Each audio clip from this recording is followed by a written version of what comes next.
नमस्ते। आज हम एक बहुत ही दिलचस्प सफर पर निकलने वाले हैं, एक ऐसे प्राचीन रहस्य की खोज में जो ध्वनि और संगीत से जुड़ा है। ये हजारों साल पुराना रहस्य सामवेद के पन्नों में छिपा हुआ है। तो सवाल ये उठता है कि क्या सच में ऐसा हो सकता है? क्या सिर्फ आवाज, उसकी तरंगें हमारे शरीर को ठीक कर सकती हैं? देखिए, ये सवाल आज के साइंस को भी हैरान करता है, पर इसका जवाब बहुत गहराई से हमारे प्राचीन ज्ञान में छिपा हुआ है। या चलिए इसे और भी स्पेसिफिक करते हैं। क्या ऐसा हो सकता है कि सिर्फ एक म्यूजिकल नोट सुनने से किसी का ब्लड प्रेशर नॉर्मल हो जाए? सुनने में थोड़ा अजीब लगता है ना? तो आज हम सामवेद के इसी अद्भुत विज्ञान को समझने की कोशिश करेंगे। एक ऐसा विज्ञान जिसमें शरीर, मन और आत्मा तीनों को ठीक करने की ताकत है। तो इन सभी चौंकाने वाले सवालों के जवाब कहाँ मिलेंगे? वो छिपे हैं एक प्राचीन ग्रंथ में जिसका नाम है सामवेद। तो चलिए साउंड हीलिंग के इस रहस्य से एक एक करके पर्दा उठाते हैं। सबसे पहले शब्द को ही पकड़ते हैं, साम। इसका मतलब क्या है?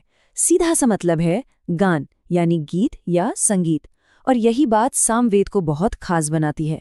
हमारे 4 वेदों में से ये इकलौता ऐसा वेद है जिसे सिर्फ पढ़ा नहीं जाता, बल्कि इसे एक खास लय और धुन में गाया जाता है। अब इसकी गहराई का अंदाजा लगाना हो तो सोचिए, सामवेद में कुल 1875 मंत्र हैं। 1875, और हर एक मंत्र को एक तय धुन में गाने का नियम है। मतलब ये सिर्फ कविताएं नहीं हैं, ये तो एक बहुत बड़ा म्यूजिकल स्ट्रक्चर है, एक पूरी संगीत की रचना है। लेकिन बात सिर्फ संगीत की नहीं है। सामवेद का महत्व इससे कई ज्यादा है, और इसकी अहमियत और भी बढ़ जाती है जब हमें पता चलता है कि इसे स्वयं परमात्मा का दिव्य वचन माना गया है। इसका प्रमाण मिलता है श्रीमद् भगवद गीता में, जहां भगवान श्री कृष्ण खुद कहते हैं, वेदानाम सामवेदोऽस्मि। इसका अर्थ है, सारे वेदों में मैं सामवेद हूं। अब सोचिए, ये कितना बड़ा और शक्तिशाली बयान है।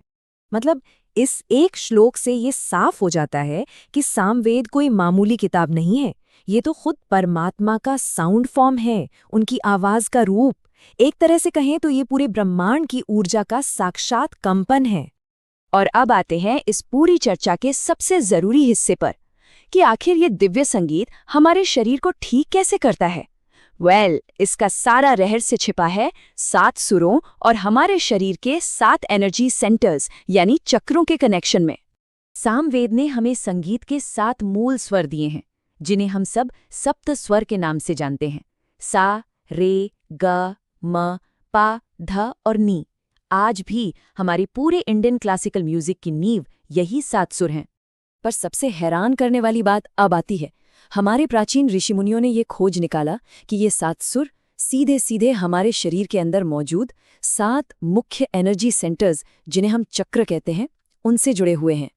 तो चलिए अब इस पूरे वाइब्रेशनल ब्लूप्रिंट को थोड़ा और गहराई से समझते हैं और देखते हैं कि कौन सा सुर किस चक्र पर और कैसे असर डालता है। अच्छा, तो अब इस ब्लूप्रिंट को देखिए। यहाँ पर हर एक सुर का सीधा कनेक्शन है एक चक्र से। उसकी एक खास फ्रीक्वेंसी है और उससे जुड़े हेल्थ बेनिफिट्स भी हैं। मिसाल के तौर पर सा स्वर को लेते हैं। ये 256 हर्ट्ज पर वाइब्रेट करता है और ये जुड़ता है हमारे रूट चक्र यानी मूलाधार से। इससे हड्डियों की दिक्कतें और थकान में आराम मिल सकता है। वैसे ही ग स्वर 320 हर्ट्ज पर मणिपुर चक्र को एक्टिवेट करता है, जो डाइजेशन और डायबिटीज के लिए अहम है। और हाँ, वो सवाल जो हमने एकदम शुरू में पूछा था, ब्लड प्रेशर वाला, उसका जवाब है म स्वर में। ये 341 हर्ट्ज पर हमारे हार्ट चक्र अनाहत से कनेक्ट होता है और माना जाता है कि ये दिल की बीमारियों और ब्लड प्रेशर को कंट्रोल करने में मदद कर सकता है। तो देखा, ये सिर्फ गाना बजाना नहीं है, ये तो शरीर को ट्यून करने का, उसे बैलेंस करने का पूरा विज्ञान है। तो इसका सीधा सा सिद्धांत ये है कि जब सही सुर को सही तरीके से गाया या सुना जाता है, तो उसकी वाइब्रेशन उससे जुड़े चक्र को एक्टिवेट करके उसे बैलेंस करती है। शास्त्रों में भी कहा गया है, शरीरे सप्त चक्राणि स्वरैः संपूर्णताम यान्ति। मतलब शरीर के ये 7 चक्र इन 7 स्वरों से ही संपूर्णता पाते हैं, बैलेंस होते हैं। इसीलिए ये समझना बहुत जरूरी है कि ध्वनि सिर्फ कानों से सुनने की चीज नहीं है, सिर्फ एंटरटेनमेंट नहीं है। ये एक वाइब्रेशन है, एक ऊर्जा है, जिसे हमारा पूरा शरीर महसूस करता है और उस पर रिएक्ट भी करता है। तो सामवेद के इस हीलिंग साइंस को 3 खास हिस्सों में बांटा गया है। तो चलिए सबसे पहले बात करते हैं उस हिस्से की जो सीधा हमारे मन और हमारी भावनाओं पर असर करता है, पवमान कांड। इसका नाम ही असल में इसका काम बता देता है। पवमान का मतलब है जो पवित्र करे या द प्यूरिफायर। इस हिस्से में 261 बहुत शक्तिशाली मंत्र हैं और इनका एक ही मकसद है, हमारे मन को नेगेटिव विचारों और भावनाओं की गंदगी से या कहिए अशुद्धियों से साफ करना। पवमान कांड का ये एक बहुत खास मंत्र है। ऐसा माना जाता है कि जब इसे सही तरीके से गाया जाता है तो इसकी ध्वनि तरंगे, इसकी वाइब्रेशंस दिमागी उथल-पुथल और बेचैनी को शांत करती हैं और मन में एक ठहराव, एक क्लैरिटी लेकर आती हैं। और इसका इस्तेमाल भी बहुत प्रैक्टिकल है। देखिए, पारंपरिक रूप से पवमान कांड को डिप्रेशन, एंग्जाइटी, नींद न आने की दिक्कत और मेंटल फटीग जैसी समस्याओं के लिए इस्तेमाल किया जाता रहा है। इतना ही नहीं, इसे याददाश्त को बेहतर करने में भी मददगार माना गया है। अच्छा, मन की बात तो हो गई। अब चलिए दूसरे हिस्से पर चलते हैं। यह है आग्नेय कांड, जो मन से एक कदम आगे बढ़कर हमारे शरीर के स्वास्थ्य पर, हमारे इंटरनल सिस्टम पर फोकस करता है।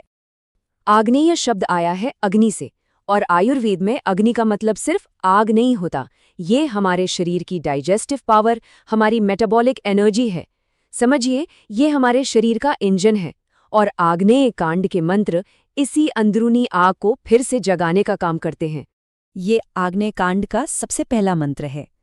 कहते हैं कि जब इसे सही सुर में गाया जाता है तो इसकी साउंड वेव्स सीधा हमारे पेट और पाचन से जुड़े अंगों को स्टिमुलेट करती हैं, जिससे शरीर का मेटाबॉलिज्म बेहतर होने लगता है। और इसीलिए इस कांड का इस्तेमाल पारंपरिक तौर पर डायबिटीज, पाचन से जुड़ी परेशानियों, मोटापे और यहाँ तक कि लिवर से जुड़ी बीमारियों के इलाज में भी किया जाता है। ये शारीरिक कमजोरी को दूर करने में भी मदद करता है। और अब आते हैं आखिरी और बेहद शक्तिशाली हीलिंग सेक्शन पर, ऐन्द्रकांड। इसका काम है शरीर के नेचुरल डिफेंस सिस्टम यानी हमारी इम्यूनिटी और हमारी जीवनीय शक्ति को बढ़ाना।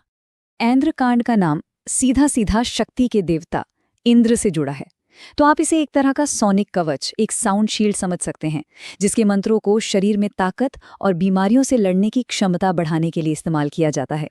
जरा इस मंत्र को देखिए, ये सीधे सीधे शक्ति और ऊर्जा को इन्वोक करता है, उनका आह्वान करता है।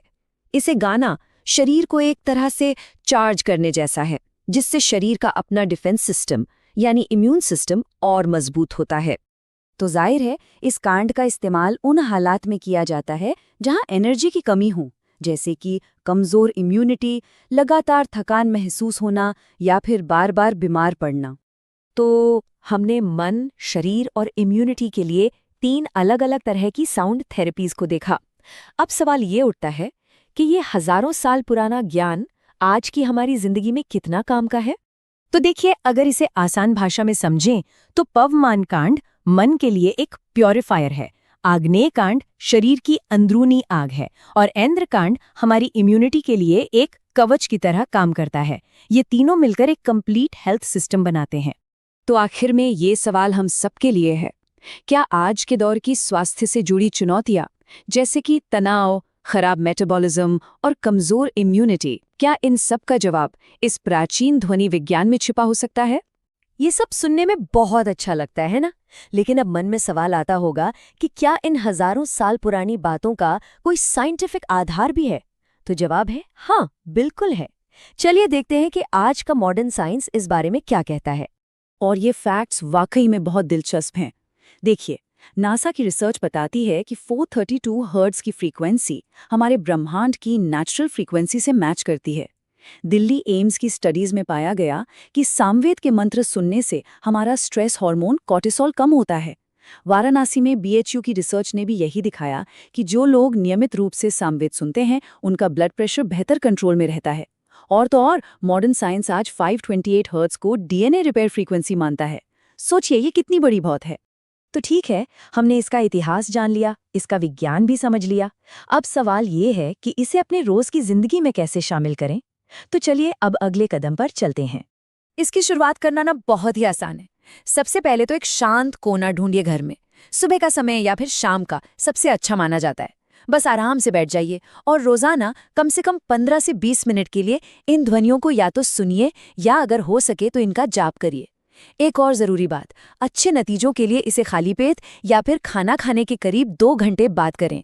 और हाँ, सबसे जरूरी बात याद रखिए, आप इसे कितनी देर करते हैं उससे कहीं ज्यादा जरूरी ये है कि आप इसे रोज करते हैं, मतलब कंसिस्टेंसी।